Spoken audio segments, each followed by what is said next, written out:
वेदास्तथा स्मृतिगिरो यमचिन्त्य शक्तिं सृष्टिस्थितिप्रलयकारणमामनन्ति तं श्यामसुन्दरमविक्रियमात्ममूर्तिं सर्वेश्वरं प्रणतिमात्रवशं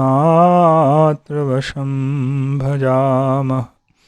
अज्ञाननिरधिरुपैति यया विशोषं भक्तिः परापि भजते परिपोषमुच्चैः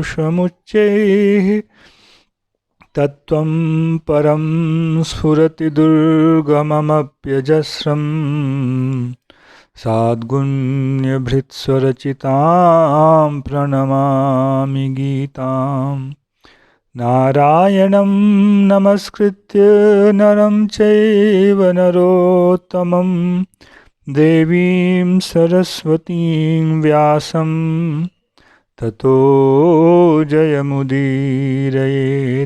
हरे कृष्ण कृष्ण कृष्ण हरे हरे, हरे राम राम राम हरे हरे। गीता मंजरी का यह 139वां अंक है। विगत मंजरी तक में हम लोगों ने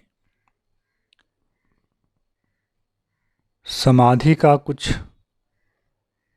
श्रवण किया, जिसके ऊपर अर्जुन ने यह प्रश्न किया कि स्थित प्रज्ञ जो व्यक्ति है, अर्थात जो समाधि में स्थित हो चुका है, उस व्यक्ति की पहचान कैसे हो सकती, उसके लक्षण क्या हैं। स्थित प्रज्ञस्य का भाषा समाधिस्थस्य केशव, स्थित धीः किम प्रभाष्येत किमाशीत व्रजेत किम।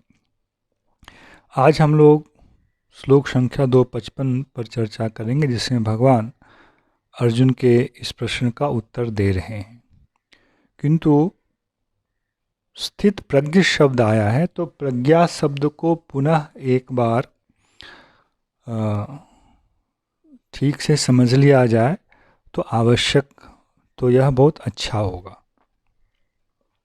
क्योंकि प्रज्ञा, मन, बुद्धि, चित्त, इन शब्दों का बारंबार प्रयोग हो रहा है और होगा, और अध्यात्म में इसका प्रयोग होता ही होता है। यदि इसके विषय में इन शब्दों के विषय में हमारी धारणा स्पष्ट नहीं रहेगी तो विषय को समझने में बहुत ही कठिनाई होगी। बुद्धि, प्रज्ञा, ज्ञान, इन चीज़ों को हम लोग प्रायः एक ही अर्थ में व्यवहार करते हैं। यहाँ शरीर का जो आंतरिक भाग है, इसे हम लोग समझें। हमारा शरीर कई स्तरों का बना हुआ है। मृत्यु के समय जो शरीर यहाँ बचा रहता है, जो सबकी आँखों के सामने स्पष्ट है, वह अचेतन शरीर है, वह एक जड़ शरीर है। किसी पदार्थ का इसमें संयोग होने के कारण यह पदार्थ, यह देह उस पदार्थ की महिमा से चेतन के जैसा प्रतीत हो रहा होता है।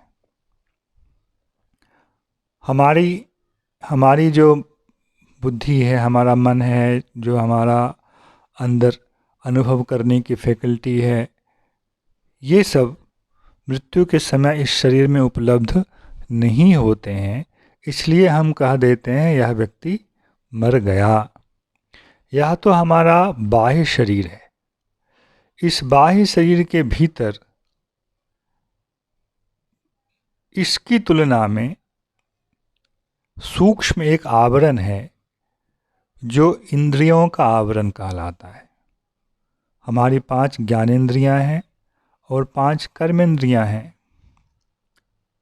देखना, सुनना, सूंघना, खट्टे मीठे रस का आस्वादन करना और ठंडे गर्मी का अनुभव करना, यह 5 प्रकार का ज्ञान हमें प्राप्त होता है। और इस 5 प्रकार के ज्ञानों को प्राप्त करने के लिए हमारे शरीर में कुछ न कुछ इससे संबंधित उपकरण हैं, जिसको हम लोग इंद्रिय बोलते हैं। आँख में चक्षु इंद्रिय है, कान में श्रोत्र इंद्रिय है, नाक में घ्राण इंद्रिय है, मुंह में जिह्वा पर रसना इंद्रिय है और त्वचा में त्वक इंद्रिय है। इनके द्वारा हम अपने किसी भी वस्तु से संबंधित गुण का ज्ञान प्राप्त करते हैं। यह पानी ठंडा है अथवा गर्म है, इसके लिए हम उंगली उसमें डालते हैं। तो उंगली में जो त्वचा इंद्रिय है, यह उस पानी की उष्णता और उसकी शीतलता इस गुण को बता देती है। इसी प्रकार यह काला है, यह लाल है, यह जो गुण किसी वस्तु का है, इसको बताने में कौन समर्थ है? हमारी चक्षु इंद्रिय, जो कि हमारी आँख में रहती है। यह सुगंधित है, यह बदबू वाला है, इस प्रकार का ज्ञान हमारी घ्राण इंद्रिय के द्वारा होता है। और वह घ्राण इंद्रिय हमारी नाक के दोनों छेदों में रहती है। हम शब्द को सुनते हैं, यह कटु शब्द है, यह मधुर शब्द है, यह अनुभूति तो अंदर होती है, पर जिस माध्यम से यह अनुभूति होती है वह हमारा कान है, और वह हमारे उसको श्रोत्र इंद्रिय बोलते हैं, जो कान में इंद्रिय रहती है। तो इस प्रकार सुनना, देखना, सूंघना, आस्वादन करना रस का, और अनुभव ठंडी गर्मी इत्यादि का अनुभव करना, ये 5 प्रकार के कार्य जो हैं ज्ञान इंद्रिय के द्वारा होते हैं। और 5 ही हमारे अंदर, हमारे शरीर में कर्मेंद्रिय भी हैं। हाथ, पाँव, मुख, मूत्रद्वार और मलद्वार, इसके द्वारा 5 प्रकार के कर्म होते हैं।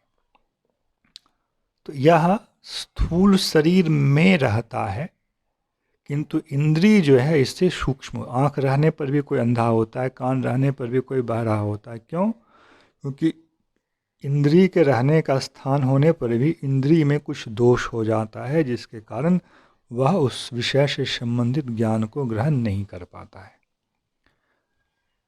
तो 5 ज्ञानेंद्रिय, 5 कर्मेंद्रिय स्थूल शरीर की अपेक्षा सूक्ष्म विषय है।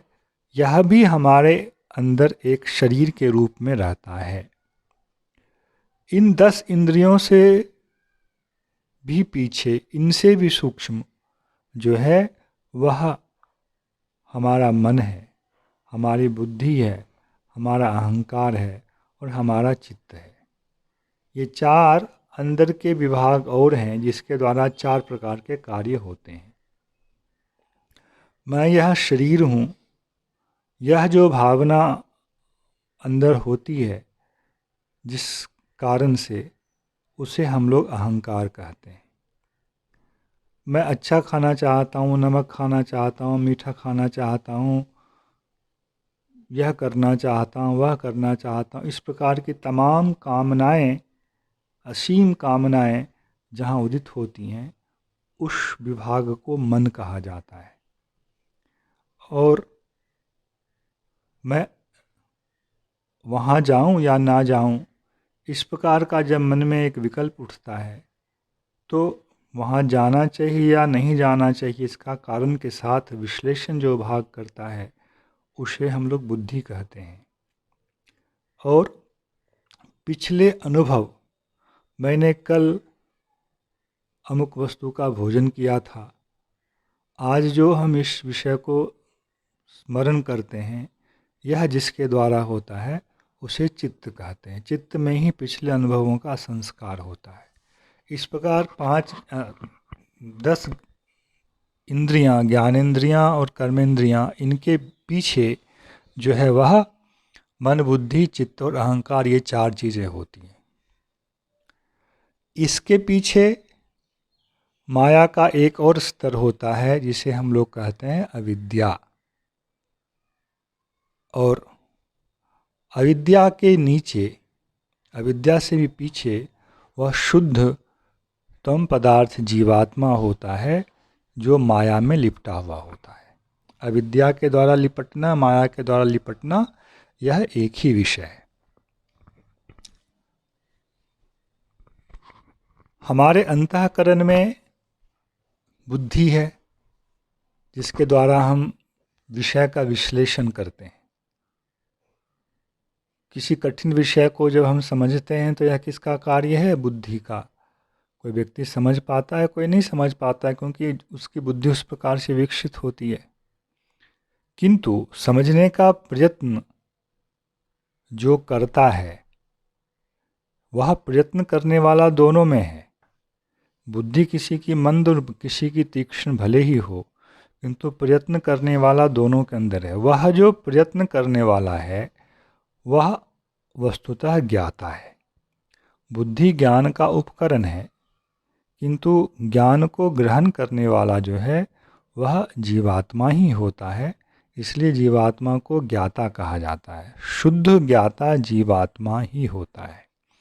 किंतु अभी जीवात्मा के ऊपर पहले एक आवरण है अविद्या का, जिसको माया का आवरण कहते हैं। उसके बाद फिर मन, बुद्धि, चित्त, अहंकार, इससे उसका संयोग होता है। फिर मन के माध्यम से उसका संयोग इंद्रियों से होता है। इंद्रियों के द्वारा फिर उसका संयोग देह से, और देह के बाहर की वस्तुओं से होता है। जब हम किसी वस्तु को देखते हैं, यह काला है, गोरा है, तो वह देह से बाहर की वस्तु है। देह से बाहर की वस्तुओं का संयोग चक्षु इंद्रिय के द्वारा हुआ। पानी का संयोग उष्णता और शीतलता का अनुभव करते समय त्वचा इंद्रिय के द्वारा हुआ। इस प्रकार से एक के बाद एक चीज़ें जुड़ी हुई हैं। तो इसको क्रम से इस प्रकार समझना चाहिए। जीवात्मा पर आवरण संयोग पहला अविद्या का, अविद्या के कारण फिर आगे का संयोग मन, बुद्धि, चित्त, अहंकार, इनसे होता है। फिर मन का संबंध ज्ञानेंद्रिय से और कर्मेंद्रिय से होता है, और कर्मेंद्रिय और ज्ञानेंद्रिय का संयोग हमारे स्थूल शरीर से होता है, और ज्ञानेंद्रियों के द्वारा ही स्थूल शरीर के अनुष्ठानों से हम शरीर से बाहर की वस्तुओं के साथ संपर्क बनाते हैं। यह सारा एक तंत्र है, और व्यवहार में इसी प्रकार हम लोगों का जीवन चलता है। इसमें जो सबसे प्रारंभिक स्तर है जीवात्मा का अविद्या के साथ संबंध, उसको लेकर यहाँ चर्चा चल रही है। समाधि का मतलब होता है वैसी स्थिति में आ जाना। यह जो 252वें श्लोक में कहा गया, यदा ते मोह कलिलम बुद्धिर्व्यतितरिष्यति, तुम्हारी बुद्धि इस मोह रूपी गहन वन को पार कर जाएगी। तो यहाँ जो गहन वन है, मोह जो है, मोह का कारण अविद्या होती है, और उस अविद्या से जीवात्मा को पार करने की बात कही जा रही है। वहाँ भी बुद्धि शब्द का प्रयोग हुआ। हमारे पास अब 2 प्रकार की बुद्धि है। हम इस विषय पर थोड़ी देर में आएंगे, पहले इस विषय को और स्पष्ट कर लें। जीवात्मा पर पहला आवरण जो है वह अविद्या का है। इसलिए जीवात्मा अविद्या के प्रभाव में आ जाता है। यह कैसे संभव है? यह संभव इसलिए होता है कि जीवात्मा का एक स्वाभाविक गुण है, और वह गुण ही उसका ज्ञान कहलाता है। जीवात्मा ज्ञानमय एक पदार्थ है, इसलिए ज्ञान प्राप्त करने का, अनुभव प्राप्त करने का उसका स्वभाव है। वह इससे रहित नहीं हो पाता है। वह जो उसका अनुभव प्राप्त करने वाला स्वभाव है, उस स्वभाव के साथ ही माया का वह भाग जिसे अविद्या कहते हैं, उनका संयोग होता है। फिर अविद्या को पार करके वही जो जीवात्मा की स्वाभाविक बुद्धि है, वह फिर बाहर वाले अंगों से संपर्क में आती है। मन हो, चित्त हो, अहंकार हो और बुद्धि हो। तो बुद्धि यहाँ दो प्रकार की हम लोग समझेंगे। एक तो बुद्धि है जो अंतःकरण के अंतर्गत है, सूक्ष्म देह के अंतर्गत है, चित्त मन बुद्धि अहंकार का एक भाग है। चार प्रकार अंतःकरण चार प्रकार से कार्य करते हैं और उसमें से एक कार्य करने वाला है बुद्धि, जिससे हम कहते हैं यह मंद है, यह तीव्र है, इस प्रकार की बात कहते हैं। किंतु उस बुद्धि का भी एक अनुभव करने वाला है जो असली ज्ञाता है, और उसका जो स्वाभाविक धर्म है उसे बुद्धि कहते हैं, उसे प्रज्ञा कहते हैं। जो बाहर वाली बुद्धि है वह स्वरूपतः माया है, माया का ही एक विकार है। जैसे हमारा बाह्य देह 5 भूतों से बना हुआ है, पृथ्वी जल वायु अग्नि आकाश, इन 5 भूतों से बना हुआ है। और ये 5 भूत किससे बने हुए हैं? ये 5 भूत माया के तीनों गुणों से बने हुए हैं, सत्वगुण रजोगुण तमोगुण। ये ही विकृत होकर धीरे धीरे विकार को प्राप्त होते हुए ट्रांसफॉर्म होते हुए 5 भूत बनते हैं। उन 5 भूतों से हमारा यह 5 भौतिक शरीर बना है। इसी प्रकार हमारी इंद्रियां और हमारा अंतःकरण जो है ये भी माया के उन तीनों गुणों से ही बने हैं।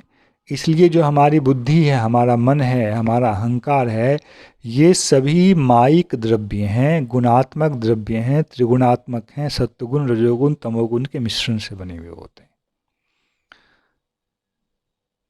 तो स्वरूपतः ही ये यदि त्रिगुण हैं तो गुणों से अतीत होना इनके पक्ष में संभव नहीं होता है। गुणों से अतीत तो वही होगा जिसमें स्वरूपतः गुण का लेश ना हो। इस दृष्टिकोण से जीवात्मा जो है वह त्रिगुणातीत है, गुण से अतीत है, वही त्रिगुणी हो सकता है। और जीवात्मा की जो वह प्रज्ञा है, जीवात्मा की स्वाभाविक ही बुद्धि जो है, जीवात्मा का जो धर्मभूत ज्ञान है, जिसके द्वारा वह अविद्या से भी संसर्ग में आता है, बाहर के मन बुद्धि चित्त अहंकार से भी संसर्ग में आता है, इंद्रियों के संपर्क में आता है, शरीर के संपर्क में आता है, वह जो है यहाँ प्रज्ञा के रूप में कहा गया है, उसे ही प्रज्ञा कहते हैं। जीवात्मा का जो स्वाभाविक ज्ञान है, जैसे सूर्य का स्वाभाविक जो प्रकाश है वो सूर्य की रश्मि है, किंतु उसे जब हम किसी कांच के माध्यम से निकाल देंगे तो उसका रंग बदल जाता है।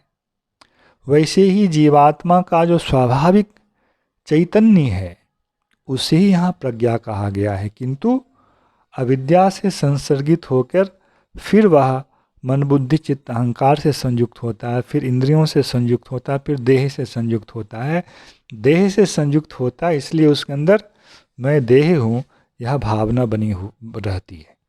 स्थित प्रज्ञ दशा में वह इन सभी आवरणों से अपने आप को दूर अवस्थित करने में समर्थ होता है।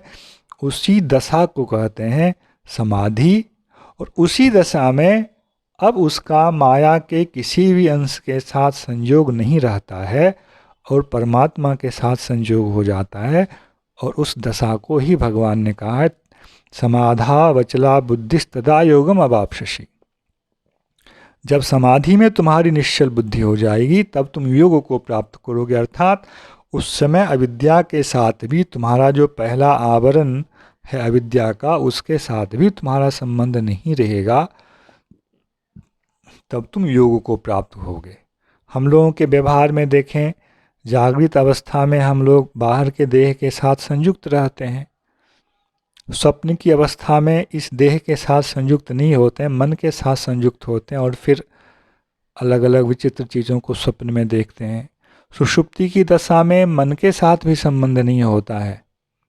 इसी प्रकार समाधि की दशा में हमारा अविद्या सहित माया के जितने भी विकार हैं सूक्ष्म शरीर स्थूल शरीर के रूप में, इसी के साथ हमारा संसर्ग नहीं रहता है।